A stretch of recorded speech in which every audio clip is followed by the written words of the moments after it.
Hello everyone, I am Suman Kiro और आज हम लोग शुरू करेंगे एफ ब्लॉक एलिमेंट्स। ठीक है, तो आज हम लोग पढ़ने जा रहे हैं what R F block elements, है ना, इंट्रोडक्शन। फिर ये जो एफ ब्लॉक एलिमेंट्स होते हैं इसमें दो सीरीज ऑफ एलिमेंट्स होता है, लैंथेनॉइड्स एंड एक्टिनॉइड्स। तो आज हम लोग पढ़ेंगे एक्टिनॉइड्स के बारे में, उनका जनरल कैरेक्टरिस्टिक्स, जिसमें एक बहुत ही इम्पोर्टेंट कॉन्सेप्ट है लैंथेनॉइड कॉन्ट्रैक्शन। तो इसके बारे में भी हम, इसका क्या कारण है और इसका क्या परिणाम होता है, वो सभी पढ़ेंगे। ओके, ठीक है। तो ये जो एफ ब्लॉक एलिमेंट्स होते हैं, है ना, these are the elements whose valence electrons are accommodated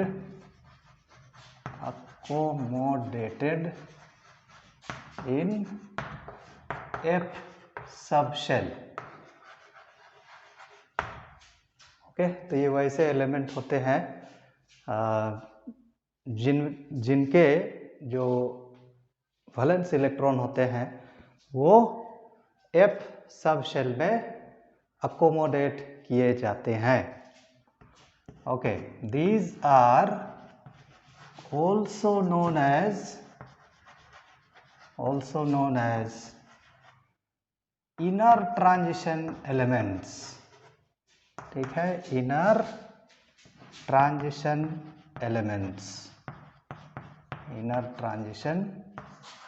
elements। Okay, तो इनके लिए दूसरा नाम है inner transition elements. D block elements को ट्रांजिशन एलिमेंट्स बोलते हैं और एफ ब्लॉक एलिमेंट्स को इनर ट्रांजिशन एलिमेंट्स भी कहा जाता है। तो इसी ब्लॉक के अंतर्गत बहुत ही खतरनाक एलिमेंट्स आते हैं, है ना, जैसे यूरेनियम, थोरियम, प्लूटोनियम। ओके, ये सब रेडियो एक्टिव एलिमेंट है। ठीक है, ये सब इसी एफ ब्लॉक के अंतर्गत ही आते हैं। ओके, ठीक है। तो एफ ब्लॉक एलिमेंट का general electronic configuration. Okay, general electronic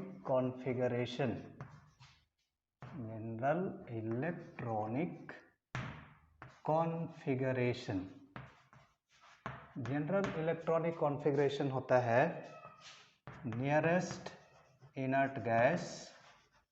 ठीक है, स्क्वायर ब्रैकेट में लिखते हैं। फिर n-2 f, जिसमें 1 to 14 इलेक्ट्रॉन्स होते हैं।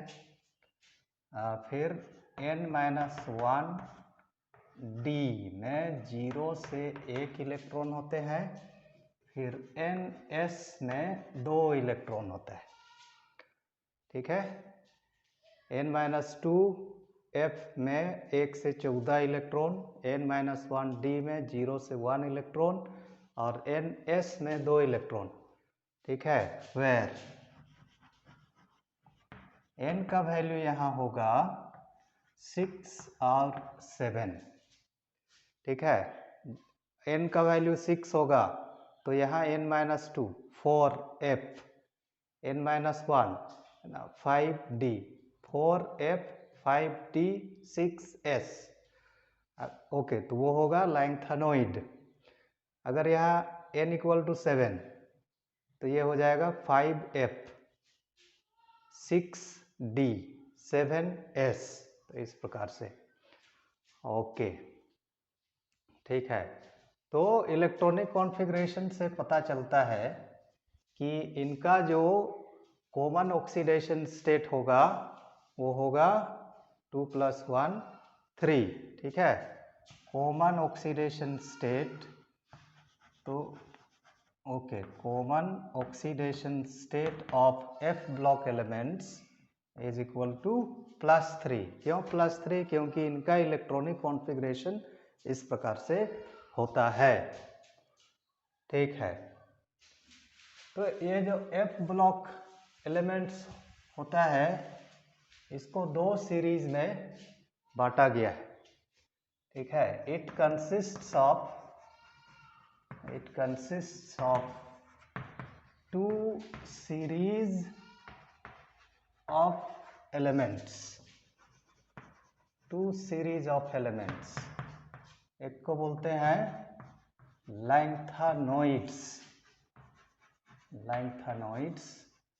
और दूसरा होता है एक्टिनोइड्स। ठीक है, तो आज हम लोग पढ़ेंगे लैंथेनोइड्स के बारे में। ओके, लैंथेनोइड्स तो पूछा जाता है व्हाट आर लैंथेनोइड्स। ओके, तो लैंथेनोइड्स होता है the elements from lanthanum symbol La to lutetium Lu. The elements from lanthanum to lutetium are called länthenoids.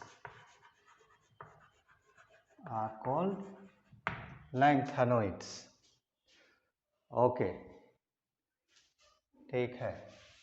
अब इनका जनरल इलेक्ट्रॉनिक कॉन्फ़िगरेशन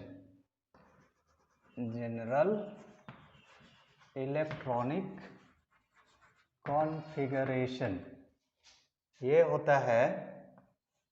ठीक है, ज़ेनॉन का electronic configuration n-2f 1 to 14 n-1 d 0 to 1 and ns2 where n is equal to 6। तो इसमें n का value होता है 6। ओके, फॉर एग्जाम्पल लैंथनम 57, तो इसका नज़दीकी इनर्ट गैस है ज़ेनॉन, एटॉमिक नंबर 54। तो n इक्वल टू हम लगा देंगे 6, तो यहाँ 4f0। ठीक है, बहुत ही सरप्राइजिंगली यहाँ पर 4f सब शेल में एक भी इलेक्ट्रॉन नहीं होता है। Okay, 5d1 4s2। ओके, ठीक है, ऐसा ही सीरियम 58, तो इसका भी इलेक्ट्रॉनिक कॉन्फ़िगरेशन लिखने के लिए क्या करना है 4f 5d 4s इधर से भरते हुए आना है, इसमें है ना ns2, तो यहाँ 2 हो गया, 54 प्लस 2 हो गया 56, 57, 58। ओके, तो यहाँ पर एक सवाल पैदा होता है कि F सब शेल में तो इलेक्ट्रॉन ही नहीं है, फिर भी से इसको F ब्लॉक में क्यों रखा गया है ना, लैंथेनोइड्स के साथ क्यों रखा जाता है। ओके, एक्चुअली पीरियोडिक टेबल में इसको D ब्लॉक में रखा गया है ना, 5D सीरीज में। ओके, क्योंकि है ना इसको F ब्लॉक में तो रखना ही नहीं चाहिए, लेकिन ये पाया गया है कि इनका जो केमिकल प्रॉपर्टीज होता है वो लैंथेनोइड्स के केमिकल प्रॉपर्टीज के जैसा ही होता है, और इसीलिए लैंथेनोइड को है ना लैंथनम को, ठीक है, लैंथनम को रखा गया है ना F ब्लॉक एलिमेंट में लैंथेनोइड्स के साथ। ओके, तो अगर एग्जाम पूछा जाएगा why lanthanum is considered as a länthenoid, है ना, though it has no electron in F sub shell, तो लिख देना है कि because it resembles its properties with lanthanoids and therefore it is kept in lengthanoid series of F block elements. Okay, तो ये एक इम्पोर्टेंट ऑब्जर्वेशन है। ठीक ठीक है। अब लैंथेनोइड्स के जनरल कैरेक्टरिस्टिक्स में पहला तो देख ही लिए, ओके, जनरल इलेक्ट्रॉनिक कॉन्फ़िगरेशन। तो दूसरा हो जाएगा lanthanoid contraction. Lanthanoid contraction, lanthanoid contraction ना, लैंथेनाइड संकुचन, कॉन्ट्रैक्शन मतलब संकुचित होना। लैंथेनोइड कॉन्ट्रैक्शन होता है decrease in the atomic as well as ionic radii of lanthanoids in moving from left to right, है ना, that is from lanthanum to lutetium. Lanthanum से ल्यूटेटियम की ओर जब हम जाते हैं तो इनका एटॉमिक और आयोनिक रेडियस घटने लगता है, इसी को बोलते हैं लैंथेनोइड कॉन्ट्रैक्शन। ओके, तो इसको इस प्रकार से परिभाषित कर सकते हैं, the decrease in the atomic as well as the ionic radii of lengthanoids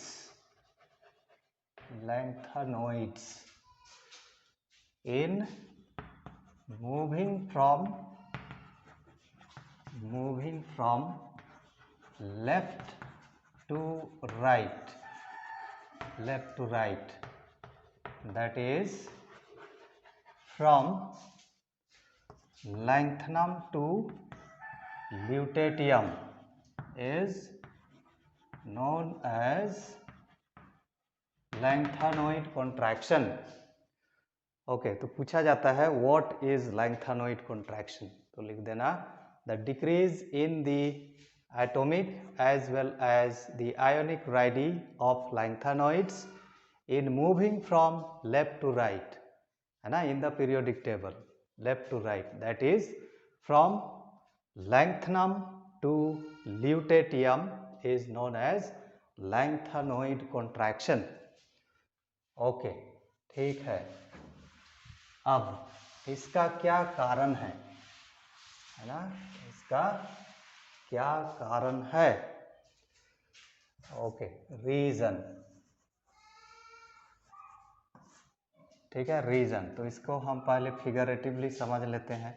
ये हो गया एटम का न्यूक्लियस और इलेक्ट्रॉन्स इस न्यूक्लियस के चारों ओर विभिन्न कक्षाओं में वितरित हैं। ठीक है, अब तक आप लोग सीख चुके हैं कि इलेक्ट्रॉन क्या करते हैं, न्यूक्लियस के चारों ओर वृत्ताकार पथ पर न्यूक्लियस की परिक्रमा करते हैं, इनको शेल बोलते हैं। शेल के अंदर सब शेल होता है, सब शेल के अंदर ऑर्बिटल होता है, इन्हीं ऑर्बिटल्स में इलेक्ट्रॉन्स होते हैं। ओके, तो इसमें है ना, यहाँ पर इलेक्ट्रॉन्स हैं, ओके, इलेक्ट्रॉन्स हैं, ओके, इसमें इलेक्ट्रॉन्स वितरित हैं।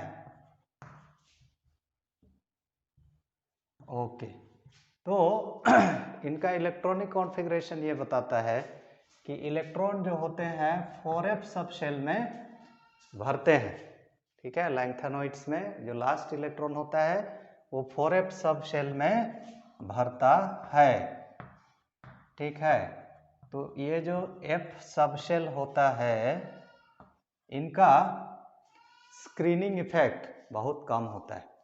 ठीक है, स्क्रीनिंग इफेक्ट का ऑर्डर होता है, एस सब शेल का स्क्रीनिंग इफेक्ट सबसे ज़्यादा होता है, फिर होता है पी का, फिर होता है डी का, और सबसे कम स्क्रीनिंग इफेक्ट होता है, ओके, सबसे कम स्क्रीनिंग इफेक्ट होता है एफ सब शेल का। स्क्रीनिंग इफेक्ट क्या होता है? स्क्रीनिंग इफेक्ट होता है यहाँ पर आउटर मोस्ट इलेक्ट्रॉन है, इस इलेक्ट्रॉन तक न्यूक्लियस के पॉजिटिव चार्ज को ये स्क्रीन करते हैं, ठीक है, रोकते हैं, ठीक है, रोकते हैं। लेकिन ये जो एफ सब शेल है, 4f सब शेल, इसका शेप बहुत ही डिफ्यूज्ड होता है और इसलिए ये इसका जो न्यूक्लियर चार्ज है इसको स्क्रीन नहीं कर पाता है। इससे क्या होता है, यहाँ का इलेक्ट्रॉन इधर अंदर की तरफ खिंचाने लगता है। Electrons are pulled towards the nucleus with a greater force, और इसलिए ये अंदर की ओर खिंचा जाता है और इसीलिए क्या होता है, इनका एटॉमिक रेडियस और आयोनिक रेडियस घटने लगता है। इसका मतलब है एटॉमिक साइज घटने लगता है, ठीक है। इसी कॉन्सेप्ट को हम यहाँ पर लिख लेते हैं, ठीक है, लिख लेते हैं। इन lengthanoids electrons are getting filled in 4f subshell, ठीक है। in moving from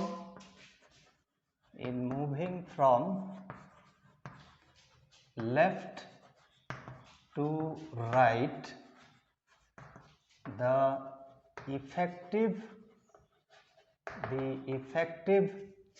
nuclear charge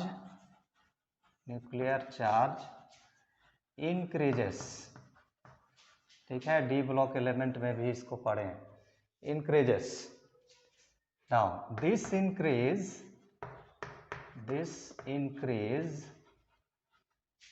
is expected to be compensated by increase in the screening effect, या शील्डिंग इफेक्ट। मतलब जितना अधिक न्यूक्लियर चार्ज होगा, है ना, ये एक्सपेक्ट किया जाता है कि उतना ही अधिक स्क्रीनिंग इफेक्ट बढ़ेगा, क्योंकि इलेक्ट्रॉन, है ना, इस फोर्स को कम करना चाहता है। मतलब न्यूक्लियस और इलेक्ट्रॉन के बीच में जितना कम फोर्स होगा, है ना, वो एलिमेंट उतना ही रिएक्टिव होगा। Okay, compensated by increase in the screening effect, but the screening effect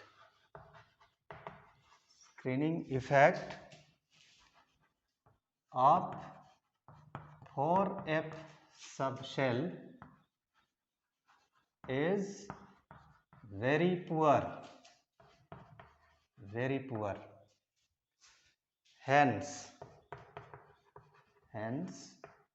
electrons are pulled towards the nucleus with a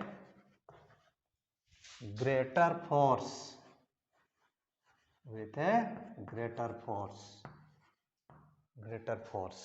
है ना। thus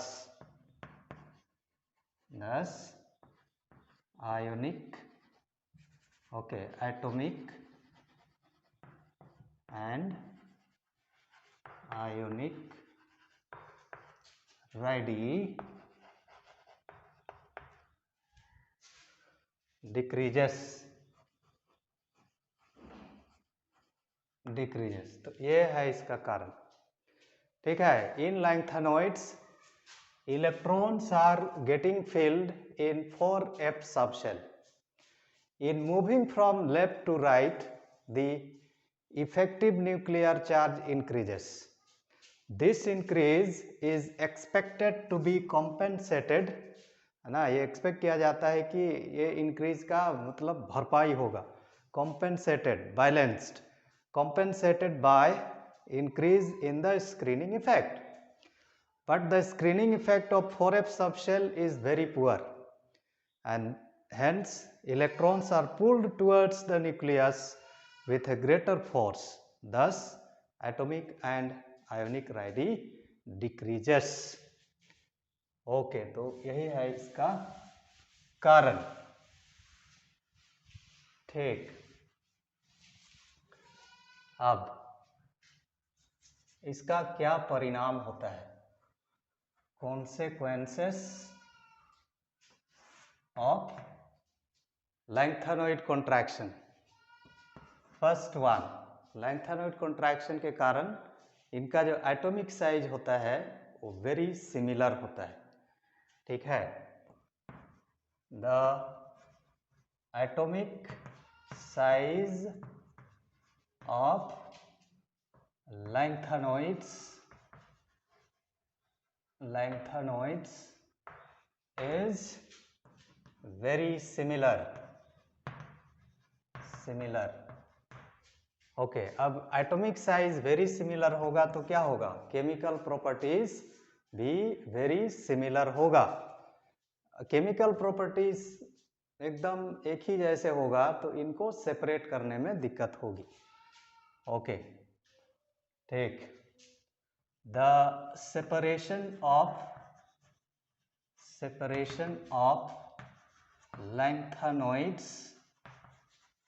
lengthenoids is quite difficult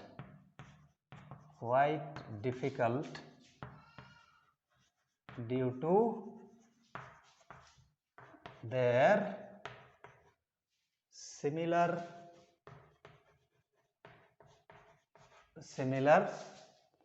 chemical properties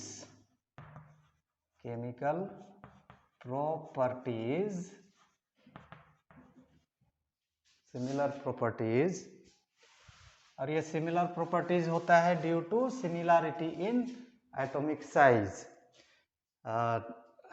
due to their similar chemical properties arising due to similarity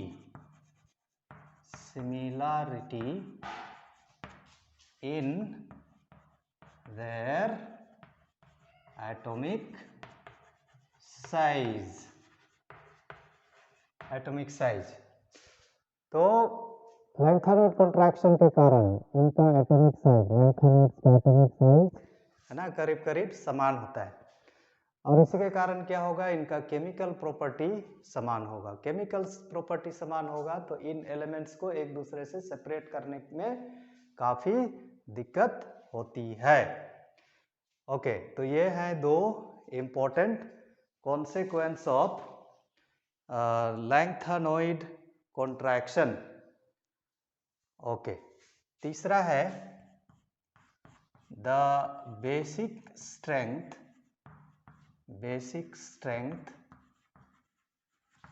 decreases from lanthanum trihydroxide to lutetium trihydroxide, है ना। Basic strength को बढ़ना चाहिए था lanthanum से lutetium की ओर, लेकिन क्या होता है? लैंथनम हाइड्रोक्साइड से ल्यूटेटियम हाइड्रोक्साइड की ओर बेसिक स्ट्रेंथ घटने लगता है। Okay, so these are the three consequences. तो पूछा जाता है what is lanthanoid contraction, what is its reason, है ना, what are the consequences of lanthanoid contraction. तो इस प्रकार से जवाब देना। ओके, ठीक है। एक साल पूछा था what is the most common oxidation state of lanthanoids. तो अगला है ऑक्सीडेशन स्टेट। ठीक है, oxidation state. The most common oxidation state of lengthenoids